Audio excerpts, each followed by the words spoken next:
Hallo liebe Hausbauhelden, ein Tiny House, autark und ohne Verzicht. Geht es überhaupt? Folgende Story. Nach 5 Jahren als Aussteiger im Camper haben Sascha und Iris all ihre Erfahrung in ihr Tiny House gesteckt. Sie wissen, was funktioniert, woran ihr scheitert und wie ihr Technik und Luxus optimal auf kleinsten Raum kombiniert. In dieser Tiny House Story erfahrt ihr die persönliche Checkliste von den beiden, also unbedingt dranbleiben, denn was ihr hier heute erfahrt, das hört ihr nur von jemandem, der alles erlebt, geplant und auch gebaut hat.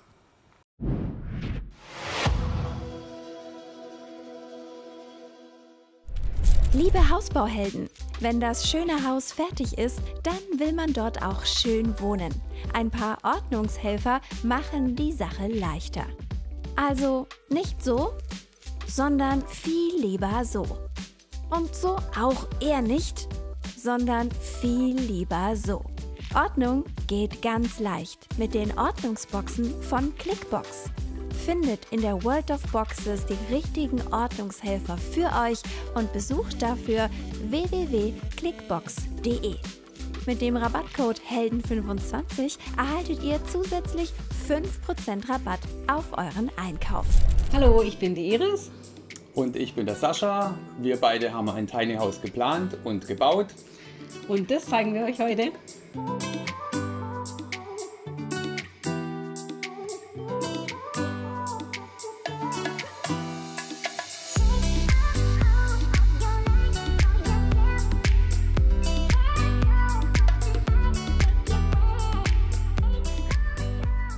Hallo Sascha! Hallo, grüß dich. Grüße dich! Schön, dass ihr da seid. Ja, schön, dass wir da sein dürfen. Dass ihr uns besucht. Erzähl mal ganz kurz, ihr wohnt nicht jetzt zum ersten Mal so auf kleinen Raum. Ihr habt euch das vorher ganz genau überlegt. Also begonnen hat alles, dass ich selbstständig war für 25, knapp 30 Jahre. Und ja, ich habe mich da ein bisschen overpowered, wie es viele Selbstständige so tun. So, und dann kam über die Idee zu sagen, okay, ich verkaufe meine Firma, wir brechen aus und zwar in ein Wohnmobil. Und dann waren wir 5 Jahre lang 24/7 im Wohnmobil. Unglaublich. Und zwar in einem Kastenwagen. Viele denken jetzt, ja, die haben sich sicher so ein riesen Ding gekauft mit Auto hinten drin und Garage und allem. Und zum Schluss waren es 12 Quadratmeter. Also wie habt ihr das geschafft? Also ich glaube, man kennt es schon so zum Beispiel auch aus der Corona-Zeit, wo viele auch im Homeoffice waren. Da weiß man, da geht man sich teilweise ganz schön auf den Zeiger. Was ist da euer Tipp? Gut, die Frage ist sehr gut, das Zwischenmenschliche. Und da haben wir dann wirklich so das erste halbe, dreiviertel Jahr hatten wir teilweise zu kämpfen. Ja. Wir waren dann eben auch nicht beide berufstätig und haben uns den ganzen Tag nicht gesehen und waren nur abends zusammen, sondern wir waren immer zusammen. Und das hat wirklich gebraucht, weil du keinen Rückzugspunkt hast, wenn du dich jetzt annervst und willst in ein Zimmer oder willst weg, kannst du nicht, du bist immer in diesem Wohnmobil. Und da haben wir an uns gearbeitet und es ging wirklich so ein halbes, dreiviertel Jahr und haben aber jetzt dann einen Weg gefunden und seither funktioniert es. Ja, mir ratet es auch allen anderen, die sich sowas überlegen, dass die erstmal sich testen sollten auf so kleinem Raum miteinander, ne? Absolut, also es gibt ganz viele, die finden es einfach schnucklig, wie jetzt einen jungen Welpen. Der ist erstmal schnucklig, wird halt dann nachher irgendwann ein Schäferhund oder was auch immer. Das bedenken viele nicht. Man sollte sowas testen. Und da ist jetzt im Grunde all euer Wissen, das ihr in 5 Jahren angesammelt habt, kann man sagen, steckt jetzt in diesem Tiny House drin. Angefangen von der Art, wie es auch gebaut worden ist, bis hin zur Technik. Und da würde ich sagen, steigen wir jetzt mal ein. Die Bauphase war tatsächlich sehr, sehr lang. Ein Tiny House zu bauen, ich sage jetzt mal in diesem Standard, den wir haben, braucht 3-mal mehr Planung als ein großes Haus. Hat mit der Größe, also hat gerade mit der Größe zu tun. Das heißt, in einem großen Haus plane ich eine Küche, ich kümmere mich einfach so ein bisschen um die Räume, wie hätte ich das gerne und dann ist mein Haus quasi fertig. Im Tiny House wird alles geplant. Die Möbel müssen auf Maß geplant werden, gefertigt werden und alles muss reinpassen, was sonst auf 200 Quadratmeter passt, muss jetzt in unserem Fall auf 37 Quadratmeter passen. Zur Technik, wir haben quasi ein Holzständerhaus. Ja. Außen haben wir eine Fassade, das ist eine sibirische Lärche. Wir wollten unbedingt einen Rhombus-Look. Und haben eigentlich auch angefangen mit Rhombus. Dann kam von dem Hausbauer tatsächlich auch die Idee, es gibt mittlerweile einen Rhombus-Look. Wir haben also quasi eine Nut- und Feder-Fassade, die ist dicht, also ist eine komplett dichte Fassade, hat auch dunkle Fugen, sieht aus, wie wenn es eine Rhombus wäre, aber ist dicht. Und eine geschlossene Fassade ist natürlich immer noch besser und auch wärmetechnisch besser als eine offene Fassade. Die ganze Fassade ist natürlich hinterlüftet. Also hier unten ist das Gitter, wie man das sonst auch kennt bei Fassaden, und oben geht die Luft wieder raus. Ansonsten haben wir eine 24er Wandstärke, was auch sehr viel ist für ein Tiny House. Wie sonst ist die Wandstärke üblicherweise bei Tiny Häusern? Ja, wir haben sonst in der Regel solche, also 8 cm Wände, sage ich jetzt mal zum Beispiel. Das ist einfach dem Gewicht geschuldet, weil viele bauen die Tiny Häuser immer noch auf einem Trailer. Ja. Auf einem, ja genau, und da habe ich 3,5 Tonnen, die ich ziehen darf. Und somit muss das Haus halt diese 3,5 Tonnen leer irgendwie einhalten. Dann kann ich nicht eine 24er Fassade machen. Ja. Und ich sage mal, nach dem GEG-Gesetz ein Haus bauen, das klappt nicht mit 3,5 Tonnen. Ja. Also Ganz ist mein interessant. Steckenpferd, die Elektronik. Wir haben das einfach im Camper so lange gelebt und es war so ein gutes Gefühl, zu wissen, alles, was wir verbrauchen, haben wir selber produziert. Ja. Wir leben völlig autark. Ja. Wir haben natürlich im Camper nicht die Masse an PV gehabt wie hier. Hier sind es 6 kW, das ist sehr, sehr viel. Also wir haben 4 kW auf dem Dach oben und nochmal 2 an der Wand. Die Problematik, die viele Tiny House Bauer haben, die sind versiert, was den Hausbau angeht, aber nicht so die Elektronik. Ja. Die machen dann zum Beispiel Photovoltaik aufs Dach, haben einen Wechselrichter, dann gehen sie mit 230 Volt, die sie generiert haben, zu einer Lampe hin. Dort haben sie einen Trafo, machen aus den 230 Volt wieder 24, da ist wieder eine LED dran mit 5 Volt. Das heißt, auf der Strecke haben die mehr Energie verloren durch die Wandlung des Stroms oder der Spannung, wie nachher die Lampe verbraucht. Ja, Wahnsinn. Und von daher fahren wir auch zweigleisig. Wir haben das ganze Haus auch mit 24 Volt versorgt. Das sieht man jetzt hier, wir haben hier einen 24 Volt Bereich. Und alles Große haben wir natürlich einen Wechselrichter, den sehen wir gleich noch. Und für 230 Volt und haben hier drin insgesamt 5000 Watt, die wir gleichzeitig verbrauchen können. Und jetzt ist da sogar noch was Jetzt verborgen. ist da noch was verborgen. Uns hat natürlich diese Fläche nicht gereicht. Von daher haben wir das Ganze auf eine zweite Ebene noch gebracht.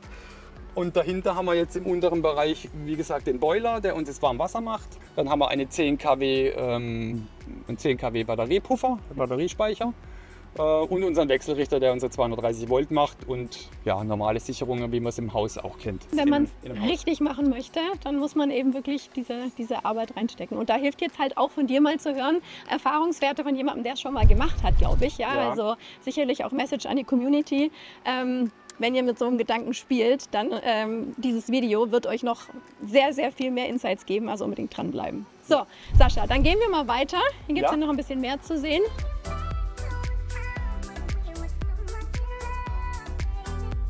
Das sind die Außenteile von unseren Lüftungen. Wir haben also auch ein computergesteuertes Lüftungssystem im Gebäude, sehen wir später auch noch, mit Wärmerückgewinnung. Ja. Und zwar dezentraler. So, dann hast du hier einen Gasanschluss, damit du direkt draußen mal grillen kannst. Da musst du Absolut. nicht groß was machen. Genau. Ja? Auch wichtig bei der Autarkie, ein Kochfeld sollte ein Gasfeld sein. Ja, da haben wir eine Flasche unterm Haus und die hebt 1,5 Jahre. Und ja, 20 € Füllung in 1,5 Jahre, besser geht's nicht. Dann sehen wir hier das Außenteil. Ihr habt nämlich sogar einen Kamin drin, aber das sehen wir dann drinnen nochmal. Ja, würde ich drinnen drauf eingehen. Genau. Hier haben wir noch die Wärmepumpe Ja. mit Klimafunktion auch. Genau, Ne? das ist also quasi unsere Hauptheizung und jetzt im Moment gerade auch Kühlung. Auch eine Geschichte, wenn man autark sein will, da kann man sich ein Jahr mit beschäftigen, bis man das richtige Gerät hat. Ja, weiter vorne haben wir dann eure Wand-PV, die Genau. ihr auch noch habt für den Winter, wenn die Genau. Sonne tiefer steht. Ja? Absolut. Ja, also im Sommer hat die natürlich weniger Effekt. Da haben wir auf dem Dach nochmal 4K, 4000 Watt. Aber im Winter merkt man das ganz schön. Ich sehe das immer, beobachte das gern. Im Winter bringt die natürlich viel mehr Leistung, wenn die Sonne flach steht. Und die obere hat da ihre Probleme, weil die Sonne zu flach Ja, einfällt. ja. So, natürlich gehört zu einer Autarkie und zu einer Nachhaltigkeitsgedanken auch die Möglichkeit, ein E-Auto oder ein Hybridauto selber zu Hause zu laden. Kommt man auch erstmal beim Tiny House nicht auf die Idee. Ja? Genau, also das haben auch viele nicht geglaubt. Erst einmal haben sie nicht an unsere Autarkie geglaubt. Und jetzt haben wir natürlich im Sommer so einen Überschuss, dass wir gesagt haben, wir wechseln unser Auto, wir gehen zu einem Hybrid. Ja, wir sind morgens um 10 Uhr quasi schon komplett voll. Das heißt Akku voll, alles ist komplett geladen im Haus und dann geht alles schon automatisch dann in den Hybrid. Alles, was wir hier so fahren, und das sind 80%, Ja. machen wir jetzt mit unserer PV auf dem Tiny House. Sascha, dann haben wir, glaube ich, jetzt draußen so einiges schon besprochen. Ja. Ich glaube, jetzt sind wir alle wahnsinnig neugierig, wie das Ganze, und ich kann nur verraten, hier drin, es ist zwar sehr klein, aber es ist auf nichts verzichtet worden und es ist hier ein Luxus und es ist ein Augenschmaus, hier reinzugehen. Also, jetzt würde ich sagen, jetzt Wenn gucken du wir das mal. sagst. Das ist also absolut, und deswegen würde ich sagen, geh doch gerne mal vor. Gerne. Dann schauen wir doch mal rein jetzt.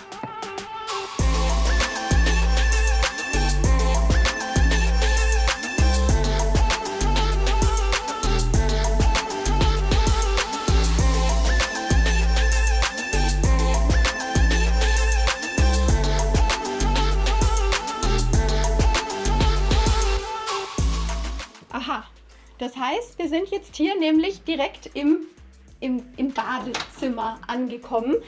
Magst du vielleicht mal hier in die Richtung gehen und mir mal erklären, wie kommt es denn dazu? Ja, wir haben ja draußen schon darüber gesprochen, wir bauen immer für alle Eventualitäten und von daher hat unser Tiny House 3 Eingänge.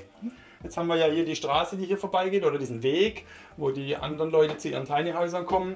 Und wir haben uns hier einen kleinen Hocker hingestellt, damit wir erstmal reinkommen. Von vorne war es noch viel höher am Haupteingang. Geplant war so eine Veranda vorne zum Haupteingang, da geht es dann rein. Naja, und einen Tag später kam ein Kumpel von uns, der hat eine Zimmerei und sagt, Sascha, ich mache heute was. Einen Tag später war diese Treppe hier. Wir waren Gott froh drum, die Treppe ist auch richtig toll. Ich hoffe, es wird nicht geschnitten. Danke, Olli, für diese geile Treppe. Ja, und von daher wurde das jetzt im Moment unser Haupteingang. Ja. Genau. Und hier sieht man schon mal ganz viel ja, von dem Konzept Tiny House und wie ihr das hier umgesetzt habt. Genau, um einen Anschluss zu finden an die Technik. Hier dahinter war dieser Technikraum, den wir gesehen haben. Und da drin ging es ja wirklich um Millimeter. Wenn die Türe zu ist, ist alles aneinander dran auf den Millimeter und dann blieb hier nicht mehr übrig. Und dann haben wir zum Beispiel, da haben wir wieder unser Thema, du musst Komponenten finden, die passen und lang danach suchen. Und das ist die einzige Toilette, die wir in Europa gefunden haben mit dieser, ich glaube es sind 42 cm Tiefe nur. Ja. Wir leben ja auch hier drin, das ist jetzt nicht nur ein Ferienhaus und da muss eben alles da sein, was ich brauche, um mein Leben zu leben, Wäsche zu waschen, alle Dinge, die man sonst im Leben macht. Und da gehört die Waschmaschine und das ist jetzt ein Trockenkombi, gehört natürlich dazu. Die musste auch verbaut werden, die geht da hinten tief rein und ja. Also die ist jetzt praktisch hier neben dem Technikraum. Die ist neben dem Technikraum, rein, ne? Genau, geht die nach hinten, hat quasi die Tiefe auch noch von dem Technikraum dazu und ist somit auch versteckt und trägt jetzt hier im Raum überhaupt nicht auf. Stauraum ist das Wichtigste und ein Riesenthema ist zum Beispiel ein Wäscheständer. Man hat jetzt kaum Stauräume in einem Tiny House, wo man Wäscheständer unterbringt von der Größe. Und wir haben ja tatsächlich so einen ganz schmalen Raum und dieser Bereich ist auch noch hohl. Und dann haben wir es geschafft, hier in diesem kleinen, das sind jetzt hier, was sind das, 6 cm plus diese Tiefe innen dann noch, ist eine große Treppe drin. Werden wir nachher sehen, wir haben auch hohe Räume hier im Haus. Brauchen wir eine Treppe, wir haben einen Wäscheständer drin und noch unseren Schrubber. Und in einem Tiny House hat fast kein Gegenstand nur einen Wert, sondern hier haben wir einen Spiegel und gleichzeitig eine Heizung. Das ist also eine Infrarotheizung. Wir brauchen es gar nicht so arg. Die Schwiegermutter braucht es ganz dringend, wenn die zu Besuch ist. Das ist eine ganz tolle Wärme, wenn man hier aus der Dusche kommt und hat sofort die Infrarotwärme. Wenn wir jetzt mal hier rüber gucken, Sascha, da haben wir jetzt auch eine Dusche, die eigentlich, ich glaube 80 auf 80 habt ihr ja gesagt. Mhm. Ich denke, es ist auch wichtig für Leute, die so ein Tiny House planen, dass die Dinge, die man wirklich braucht, meine Frau braucht ein großes Waschbecken, die braucht die Küche, man braucht eine Dusche.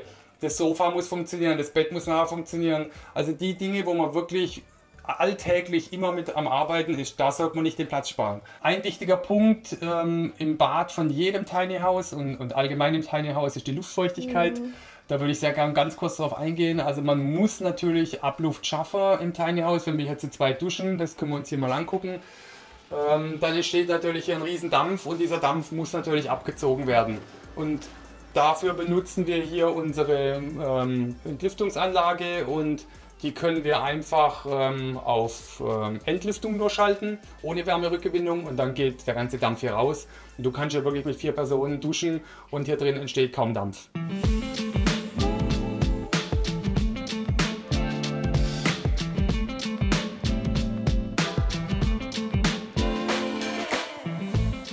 Okay, Sascha, dann würde ich sagen, als nächstes haben wir eure Küche und die war nämlich auch ganz wichtig. Die war deiner Frau wichtig. Gehen wir mal weiter, Gerne. weil ein Herzenswunsch, sie kocht wahnsinnig gut und gerne und wollte endlich wieder Platz haben. Und wie geht es in einem Tiny House?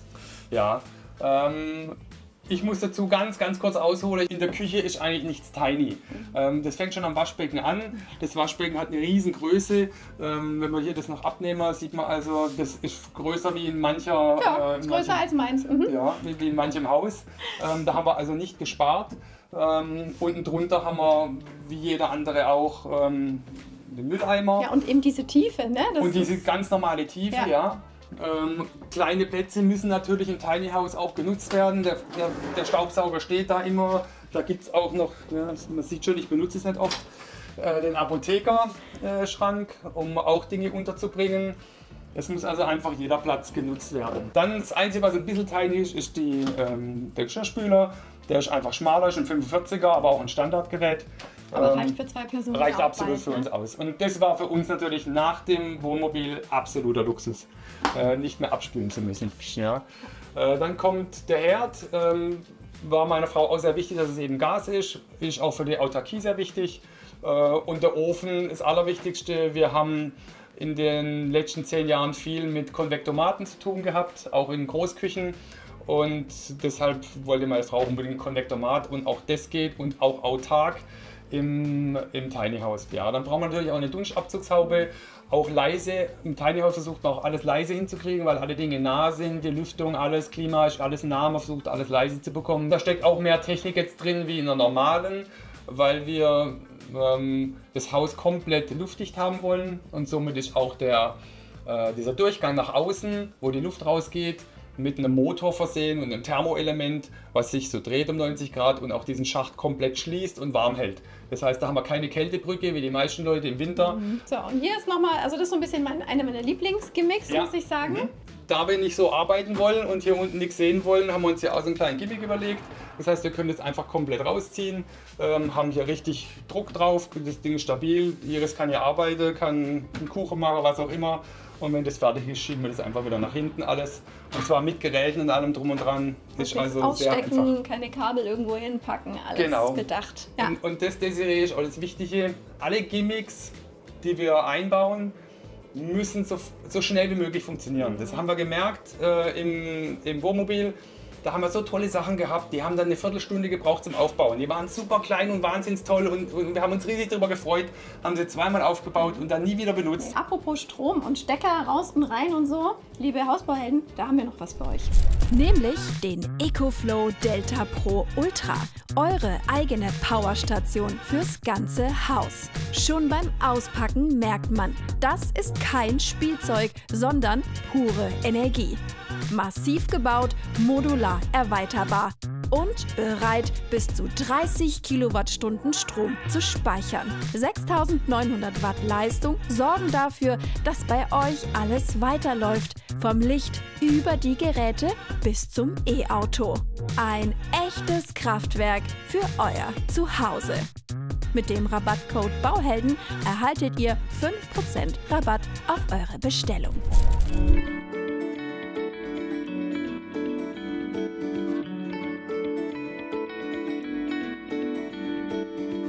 Dann zeig doch mal den Tisch, weil das Gerne. fand ich jetzt nämlich auch sehr spannend. Gerne. Ja, im Grunde auch wieder aus dem Wohnmobilbereich so ein bisschen geklaute Idee. Wir brauchen natürlich nur diesen Tisch hier und wir haben 2 Stühle, das reicht uns völlig aus. Wenn meine 2 Söhne oder die Schwiegermutter zu Besuch kommen, dann können wir hier ratzfatz ausziehen, haben hier einen Stuhl hier und dann gehen wir einfach da hoch, schnappen uns noch einen Klappstuhl, stellen den runter, klappen den auf und fertig. Ja, und hier kann man ja sogar noch, Sascha, könnte man sogar noch da sitzen. Genau, ja auch das ist noch eine tatsächlich auch Möglichkeit. ein Platz, der von meinen Jungs bevorzugt ist. Und Iris muss immer hier sitzen, damit sie nah am Kühlschrank ist und kann uns bedienen. Und so haben wir hier gut Platz und können hier mit 4 Leuten sitzen.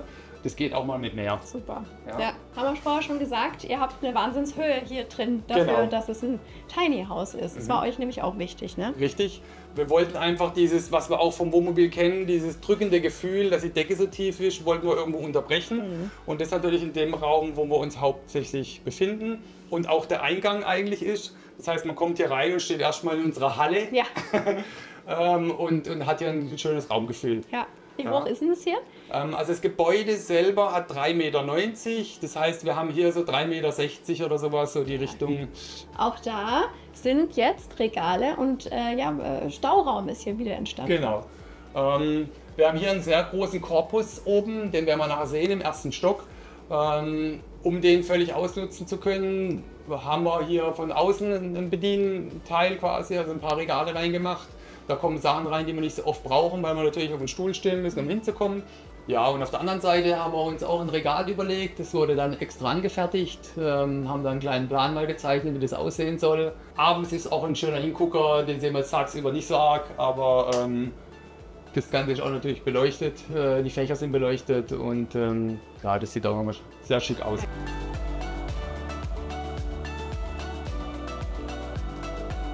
Also im Tiny House ist so, es gibt nicht nur ein Wohnzimmer, so wie es auch nicht nur ein Büro gibt, sondern alles hat noch immer mehr Effekt oder mehr Anwendungen. Und so auch hier in unserem Wohnzimmer. Wir fangen mal an mit meinem Sportbereich. Zum einen haben wir so ein Balanceboard, was wir hier hinstellen, um so ein bisschen unsere Balance zu trainieren, weil wir Wassersportler sind. Zum anderen habe ich hier Haken drin. Auch auf der anderen Seite gibt es auch noch, ich könnte auch eine Hängematte hier reinhängen, habe ich auch schon gemacht. Ein Punkt, der uns sehr wichtig war, ist die Couch. Die hat uns wirklich die 5 Jahre gefehlt. Also wir hatten im Wohnmobil immer nur die Sitze oder das Bett. Und wenn man einfach nach einem Arbeitstag heimkommt oder nach einem Sporttag, was auch immer, man liegt gerne auf der Couch. Ablegen. Genau, man möchte relaxen. Und dann war uns das wichtig, deshalb haben wir auch diese große Couch hier, die man natürlich auch wunderbar als Bett benutzen kann. Dann muss so eine Couch natürlich nicht nur den Effekt haben zum Sitzen, sondern wir brauchen Stauraum. So wie man es im Tiny House überall braucht. Hier unten zum Beispiel machen wir einfach eine Schublade auf. Hier sind von mir Trainingssachen drin, die geht noch weiter. So, man sieht also, wie viel das ist, was hier reingeht. Und das gleiche haben wir hier auch nochmal drunter. Dann habt ihr auch auf einen Fernseher nicht verzichtet? Nee, auf den Fernseher haben wir nicht verzichtet. Haben da auch ein schönes Gerät gefunden. Und auch mit Ambilight außenrum, was hier in so einem kleinen Wohnzimmer auch nochmal so ein bisschen, ja, ich würde sagen, Gemütlichkeit nachher bringt, wenn hier alles in den Farben leuchtet, wie sich gerade auf dem Bild zeigt. Wir können den Fernseher auch komplett rausziehen. Der kommt so raus. Dann geht er hier auf die Seite und dann kann ich noch ein bisschen mehr hier. Also so weit kommt der Fernseher. Richtig cool. Ja. Sascha, ihr habt jetzt hier was für ein Tiny House auch eher besonders ist. Ihr habt ja 2 Stockwerke. Das heißt, es geht hier ja tatsächlich nochmal hoch und ihr habt hier nochmal 2 Räume. Tatsächlich gibt es viele Tiny Häuser natürlich mit 2 Stockwerken, aber in der Regel sind es irgendwelche Leitern, die hochgehen und dann habe ich einen Kriechbereich, in den ich da reinkriechen muss, auf den Knien. Und das wollten wir nicht. Und das war quasi eine Geschichte, die haben wir tatsächlich gefunden bei einem Tiny House Hersteller in Australien. Ja. Und daher kam diese Idee mal. Und die mussten wir dann aber aus diesem großen Tiny House, was in Australien möglich ist, umsetzen auf die deutschen Standards und auf die, sage mal, Autobahnstandards, die wir natürlich auch hier einhalten müssen mit dem Haus, ja, damit wir das transportieren können. Und ja, haben das jetzt hier umgesetzt und waren damals, glaube ich, der erste in Deutschland, der im 2. Stockwerk steht. Deshalb haben wir in unserer Schießscharte in der Küche und auch hier in dem Eck, wo der Fernseher ist, eben diese Wand und dieses Stück mussten wir hergeben aus dem Wohnzimmer und aus der Küche, um diesen Gang zu schaffen hier oben, dass wir hier oben auch stehen können. Ja. Hier kommt man über eine Treppe und wie wir ja schon gelernt haben, eine Treppe kann nicht einfach nur eine Treppe sein, sondern eine Treppe ist im Tiny House ein Schrank. Und somit haben wir also hier auch in der Treppe überall Schränke verbaut. Wir haben hier Werkzeug drin. Hier ist ja, wo du stehst, gerade unser Haupteingang. Da würden wir normalerweise unsere Jacken rausholen. Das lösen wir auch gerne so, damit man einfach gut rankommt und muss die nicht rauskruscheln. Machen wir das gerne über so Schubladen. Und das kommt auch aus dem Wohnmobilbereich? Kommt auch aus dem gell? Wohnmobilbereich tatsächlich. Genau, man hat trotzdem noch eine Schublade, die man nutzen kann, aber kann eben auch seine Sachen rausziehen und kommt da einfach ran. Und dann schickt man die wieder rein, Deckel wieder zu, fertig.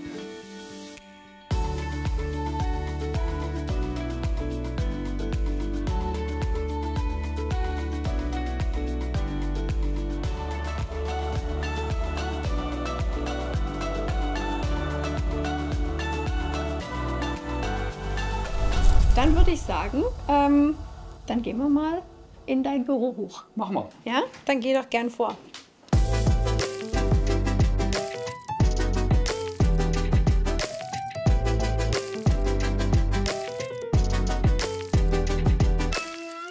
So, also erstmal willkommen in meinem Arbeitszimmer. Dankeschön. Den Raum wollten wir natürlich auch so gestalten, dass wir den mehrfach nutzen können. Für mich ist in erster Linie mal mein Büro. Das muss man auch, wie man sieht, in einem Tiny House anders lösen. Dass man kann nicht einfach einen Stuhl reinstellen, das funktioniert nicht. Und so haben wir hier aus dem Marinebereich diesen Spezialsitz. Das ist ein ganz normaler Sitz, kann ich mich anlehnen, ist wirklich bequem. Dann wollten wir unbedingt im Tiny House ein Gästezimmer haben. Und somit haben wir das hier quasi als Büro- und Gästezimmer konzipiert. Wir können also diesen, wenn ich mein Notebook hier wegnehme, einfach den Tisch runterklappen. Dann ist der Gang hier komplett offen. Und aus dieser Couch, auf der du sitzt, wird dann ein Doppelbett. Die kann man ausziehen. Okay. Und das ist dann hier alles Bett. Das geht dann komplett durch, dann ist der Raum quasi komplett Bett. Und hier habt ihr sogar Platz noch für Aktenschränke, Genau. habe ich schon gesehen. Genau, richtig. Wir haben da Aktenschränke. Wir werden auch links, kommt noch ein bisschen was dazu. Wir haben hier ein normales Plissé. Man kann von außen nicht reingucken, ich kann noch ein bisschen rausgucken und es geht Wind durch. Das heißt, ich kann lüften, kann zumachen, habe quasi ein Fliegengitter. Aber ich kann auch, wenn ich möchte, das komplett lichtdicht machen. So, und wenn wir das auf beiden Seiten machen würden, dann ist hier drin Nacht. Bis Nacht. Ja.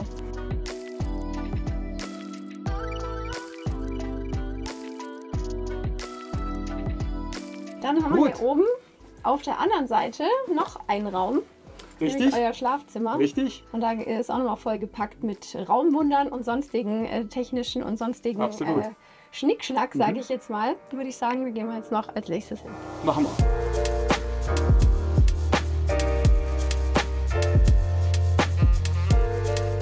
Hier fangen wir erstmal an, bevor wir direkt ins Schlafzimmer gehen, mit unserem begehbaren Schrank. Das war meiner Frau ganz, ganz, ganz wichtig. Ich finde einen begehbaren Schrank in einem Tiny House echt verrückt, muss ich wirklich sagen. Ja, und wieder den Spruch, den ich gerne bringe, wenn man drin lebt, brauche ich den Platz. Ich muss mir das schaffen. Ich kann nicht wie im Wohnmobil mit 3, 4 T-Shirts leben. Das klappt nicht. Ja? So, und deshalb haben wir uns hier was überlegt. Den Korpus haben wir vorhin schon mal besprochen und jetzt würde ich sagen, schauen wir mal rein. So, das geht also hier einfach auf, dann geht auch sofort das Licht an. Hier war es uns also auch wichtig, dass wir alles unterbringen, dass wir eine riesengroße Kleiderstange haben, wo die Iris ihre Sachen unterbringt. Da muss man natürlich auch den Platz unten drunter nutzen und links haben wir ein Regalsystem hingemacht und dann eben auch mit diesen ganzen Fächern hier und einer tollen T-Shirt-Falttechnik von meiner Frau, dass alles hier schön geordnet drin ist. Und es sieht tatsächlich immer so aus. Also es ist nicht für euch extra so, sondern es sieht immer so aus in dem Schrank. Dann gehen wir ein Stück weiter. Kommt mit ins Schlafzimmer. Ja. Hier haben wir unseren letzten Raum im oberen Stockwerk, das Schlafzimmer. Da war es uns auch wichtig, wie auch im Büro, dass wir auch das Zimmer verschließen können. Kaum ein Tiny House hat einen abschließbaren Raum oder einen, ich sage jetzt mal in der Türe verschließbaren Raum. Und wir haben das jetzt hier im Schlafzimmer, damit man auch im Krankheitsfall mal sich zurückziehen kann. Und dann muss man sagen, es ist wirklich ein riesengroßes Bett, ein ganz normale, was sind das, 2 auf 2? Oder nee, tatsächlich 2 auf 2, 20. 2 sogar, ja? Ja, weil also, ich 1,90 Meter habe, ich brauche ein 2,20 Meter Bett. Und von daher ist es wirklich volle Größe und das sind ganz tolle Matratzen aus Holland für Sportler. Also da muss man auch nicht auf irgendwelchen Pritschen schlafen im Tiny House, sondern man kann hier in vollem Komfort schlafen, wie auch in einem großen Haus. ihr könnt sie hochklappen auch, das heißt, wenn ihr hier Fernsehabend macht oder so, ne? Genau, kann Ja. man die auch hochklappen und haben hier einen riesengroßen Fernseher, ein Surround-System auch hier drin und können einen tollen Film genießen oder halt auch an diesem Fernseher arbeiten. Das haben wir also auch. An beiden Fernsehern sind auch Arbeitsplätze, da laufen PCs dahinter. Wir haben zum einen hier zum Anziehen diesen Spiegelschrank hier hingemacht. Der bringt aber auch einen tollen Effekt, wenn man hier hochläuft. Kommt es einem doppelt so groß vor. Man läuft quasi auf den Spiegelschrank zu und hat dann ein viel größeres Raumgefühl beim hier Hochlaufen durch diesen Gang. Auch hier drüben haben wir wieder Stauraum. Das sind also alles Fächer, die man öffnen kann. Und Hier hat es also auch noch einen Haufen Stauraum. Und dann haben wir noch so ein paar Gimmicks neben dem Fernseher. Die zeige ich euch auch gerne. Ja, zum einen haben wir hier oben ein großes Fach, das geht sehr tief rein. Des Weiteren habe ich mir jetzt hier gerade, das sieht klein aus und ist eigentlich nichts Besonderes, aber es hat so viel Mehrwert für mich. Ich habe einfach diesen Öffner verstärkt, dass der richtig was hält, und habe das hier ran montiert. Und jetzt kann ich hier wunderbar diese Kleiderbügel anmachen, mache meine Wäsche zum Trocknen hin. Dann haben wir hier noch ein Fach, da hat die Iris ihre Sachen drin. Und wie immer unser kleiner Trick, dass wir eben so die Sachen rausziehen können. Also selbst auf dem kleinen Platz hier hinten, da hatten wir so 10, 12 cm übrig, haben uns überlegt, was machen wir damit. Wir wollten es eigentlich verschwinden lassen, ich sage, es geht nicht. Da habe ich mir hier jetzt zum Beispiel gleich mal wieder Technik reingebaut. Hier hinten sind Steckdosen, hier hat es einen Netzwerkanschluss, hier hat es USB. Hier ist ein kleines Fach noch drin, da können Tempos rein, was auch immer. Also auch dieser Platz wird einfach genutzt. Ja, das Thema Licht war uns ja auch sehr, sehr wichtig. Wir würden es euch einfach mal kurz zeigen an einem so einem Strahler. Ich mache euch da dafür mal so ein bisschen dunkel hier drin. Im Schlafzimmer. Wir können hier natürlich weißes Licht machen, um einfach ein helles Licht zu haben, ein Putzlicht. Wir können es natürlich auch gemütlich machen, gehen in ein gelbes Licht. Das Ganze kann auch gedimmt werden. Wichtig im Schlafzimmer. Weitere Bilder sehen wir auch noch später, nachher im Dunkeln, hier mit LED.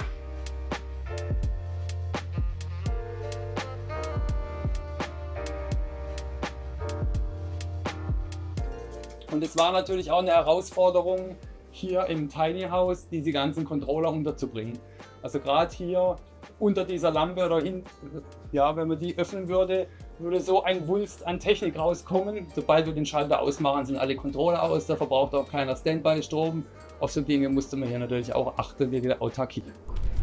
Ja, liebe Hausbauhelden, in Sachen Tiny House, da habt ihr jetzt auf jeden Fall einiges Neues erfahren. Und wenn ihr noch mehr wissen wollt, dann packen wir euch einen Link zu diesem Haus hier in unsere Hausdatenbank in der Videobeschreibung. Und da dürft ihr auch gerne Sascha und Iris kontaktieren, wenn ihr noch weitere Fragen habt. Und ansonsten bleibt mir nur noch zu sagen, wenn euch das Video gefallen hat, dann lasst uns ein Like da, abonniert unseren Kanal und aktiviert die Glocke. Dann verpasst ihr auch keins unserer Videos mehr.